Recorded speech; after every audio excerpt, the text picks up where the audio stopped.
რადგან ზაფხულია და შედარებით მეტი თავისუფალი დრო გვაქვს, შეგვიძლია ვიხალისოთ და მოვამზადოთ სუნამო საკუთარი ხელით. სინამდვილეში სუნამოს დამზადება არც ის ერთულია, როგორც ეს ერთი შეხედვით ჩანს. პროფესიონალები ხელმძღვანელობენ რამოდენიმე წესით. მაგალითად, მათ იციან, რომ სუნამო გამოყენებისას გადის რამოდენიმე ეტაპს. პირველი ეტაპი – სუნამოს თავი გრძელდება გამოყენებიდან 5-30 წუთი.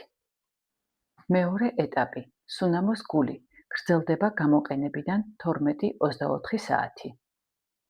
და მესამე ეტაპი – სუნამოს ბაზას მიეკუთვნება რთულად აქროლადი ეთერზეთები, რომელთა სუნი გრძელდება მანამ, სანამ სრულად არ გაქრება არომატი. რაც შეეხება თქვენს მიერ დამზადებულ სუნამოს, მას აქვს რამოდენიმე უპირატესობა. ის გამოხატავს თქვენს არსს, უნიკალურია და მხოლოდ თქვენთვის არის შექმნილი და გარდა ამისა, ბევრად იაფია, ვიდრე ბაზარზე არსებული სუნამოები. თუ დაინტერესდით სუნამოს დამზადებით, კომენტარში დაგიტოვებთ ბმულს, რომ გაიცნოთ ეთერზეთებს და დამზადების წესებს.